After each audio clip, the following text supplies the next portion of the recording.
I've spent so much time pondering this problem. It really genuinely bothers me, the amount of young men who are single, whether it's through fault of their own or not, is a different discussion.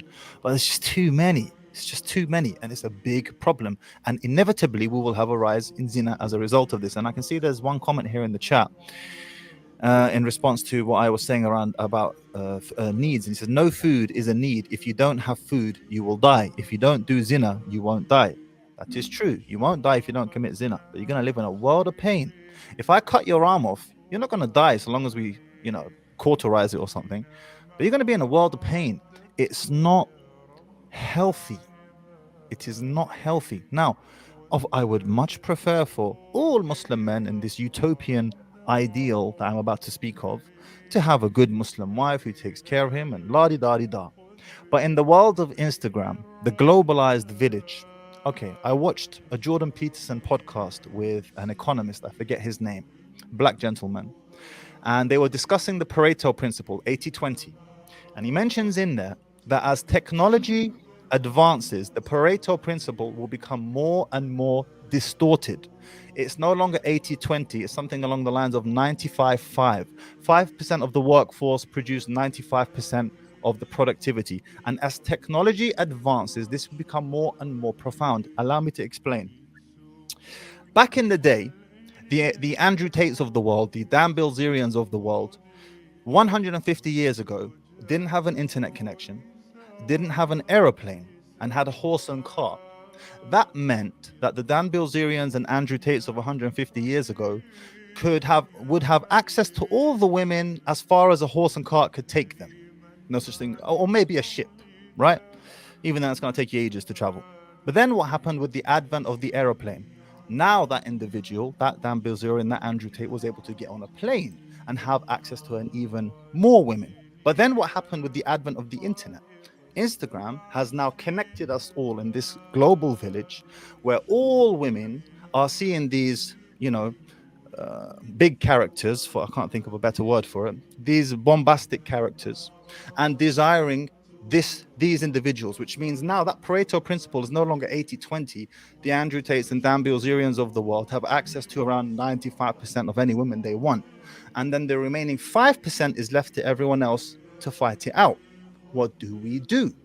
Because I agree, you should level up and man up and get your money right. And I'm with you. And I agree with all of that. But you know what? Since when did I have to be a top 10% man to get an average bint, like AbuAmerican would say? This is like some nonsense, bruv. Why do I have to be top 10% to get average ukhti? Average, I don't know. Do you understand? So Yeah, as I don't technology, think. I think there's a little bit exaggeration here, Mahdi. watch the podcast with Jordan Peterson. It's actually not an I exaggeration. saw, I saw, I saw it, I saw it, I saw You it. saw it. But So like, you'll but see the part where, you can get married like in Africa for $200. well, I mean, it's not the money. That's the problem, Coach Kareem. It's the mentality of the women. What do the Yeah. women want? No, no, Do you no. see? There is a lot of there is a lot of women in low socioeconomic countries. They're still good. Like it's not corrupted as the West are. That's a minority. We're dealing with the majority of the world, and the majority of men in the world today are sexless. They don't have an outlet. They're sexless. Elon Musk, one of his concerns for the future is that the middle class is going to be completely squeezed out. Completely. And one of the reasons for that is the development of technology. As technology advances, we will have less and less need and use for human beings to perform tasks.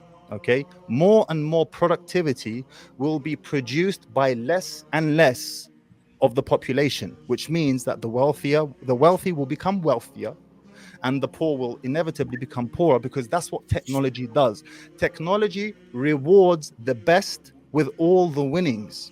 Michael Saylor spoke about this actually in one of his podcasts with regards to Bitcoin, and he was talking about the S&P 500.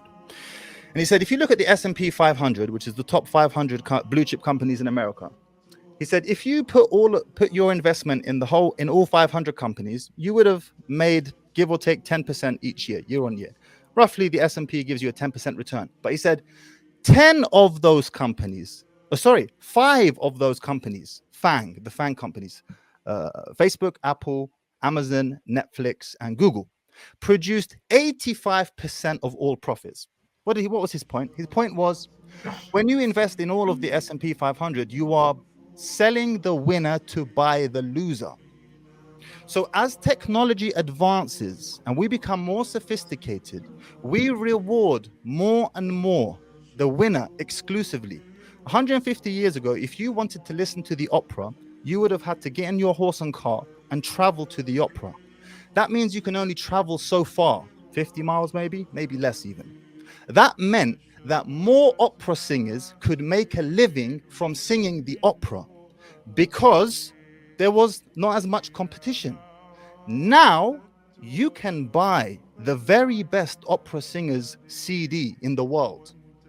Are you going to travel to the 50th best opera singer, or are you going to buy the CD or the album or stream or download for the very best opera singer on the planet? As technology advances, we reward the best more and more, and everyone else loses out. And this is not unfair, it's just the nature of advancement. It's kind of hard to disagree. Okay, I let me mean, take. Yeah, go ahead, AbuAmerican. Go ahead. no. I mean, it's kind of a hard point to disagree. Just boiling it down to the brass tacks, it is, or coming back to an initial point. I How do you? I'm trying to think of the words I want to say here. I understand the hard sell for brothers to like put in all this work, like I said, to get a basic bin. It's really like, bros. What do you say, man? You said it all, bro. Jazakallah. There, you can't Yeah, answer. yeah. I believe, I believe your like your suggestion or your explanation is from very close perspective, which is the Eastern European or American society, which is corrupted to a very high degree. So, which That's point do you disagree with, Coach Kareem? that's I'm not disagreeing. I'm telling you that's right, but not for all the planet. But So is it for most with of the planet? not to the same degree. But is it most or is it less than most? Not to the same degree. No, if I want to take it half and half, no, more than half of the planet does not have such a problem to that degree that you're describing. Which In East problem? in East, yeah, I'm elaborating. Just let me explain it. In East Europe, you can get married for less than $500, and the vast majority of the But what Middle does that East, mean? You except can buy a woman?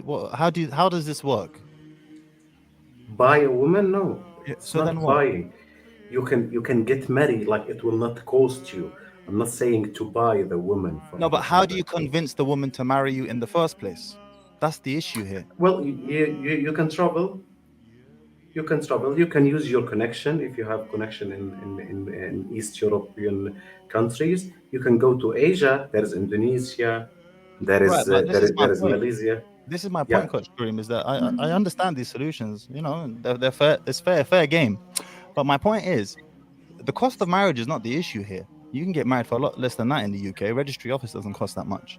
The issue is, how do I convince, as an average Abdullah, how do I convince a sister or sell myself to a sister to want to marry me in the first place when all she follows and sees online are these exceptional characters and individuals? And she has yeah. this tainted idea of what a man should be.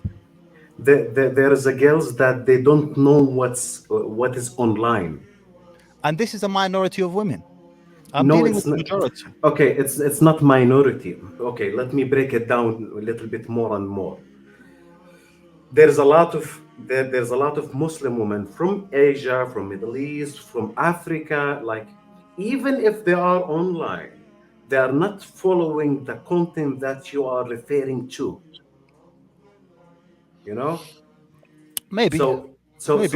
they do not have that level of delusion that girls have in Paris and London That and I New agree with. York. It's definitely contextual. I can't speak for Africa. I don't really know much about Africa. I mean, I had one gentleman from Africa DM me, and he said to me, "These problems you speak of, they are not exclusive to Europe. We are suffering from them here in Africa as well." But that's one individual, and I don't know him personally, and I don't know the situation in Africa. All I can say is this: is that the situation, as technology advances, is becoming the game is becoming harder. It is becoming harder because as technology advances, it rewards the winners with more and the losers with less. It really is winner takes all. It really is, especially in an advanced, technologically developed world. Yeah, that's very very long term, Mahdi. It's Very very happening long now. term. It's happening as we Yeah, speak. yeah, I don't think it's No, very. not really. It will never replace the human being by a huge percentage in the next like 10 to 20 years. No. No, I think you're misunderstanding what he's saying. The point is this: you have two brothers. We have Ahmed and Khalid, right? They're both in university. Ahmed just goes to university. Oh, it's hard. I'm just going to study. Khalid studies and he goes to work. They both finish university. Khalid's got cash stacked because he was working through university and he's developed a mindset that's very hard. He's doing what he's supposed to be doing. He's been working out, he works a job, and he studies. He doesn't use school as an excuse not to do anything else. When they get out of school, Khalid's already got an advance. He's got money stacked up. He's got a mentality of hard work and discipline. And then to top it off, he has work experience. So in a short time, let's say right after university, because he kept working through university 4 years with low costs, he meets a sister in Indonesia. Now, Ahmed and Khalid meet two sisters in Indonesia. Ahmed, he just finished school. Now he needs to go find a job. Khalid's got money. So now Khalid is the winner. What happens? Khalid says, okay, I've got money stacked up for the past 4 years for my studies, maybe 6 years if he did a medical, or a high level engineering degree. Boom. He jumps on a plane, goes to Indonesia, gets married. Ahmed's like, oh man, I got to work 3, 4 years to do what Khalid was doing before. So the reality is, yes, the winner takes all. And the winner is the person who develops the mindset and the habits in order to win.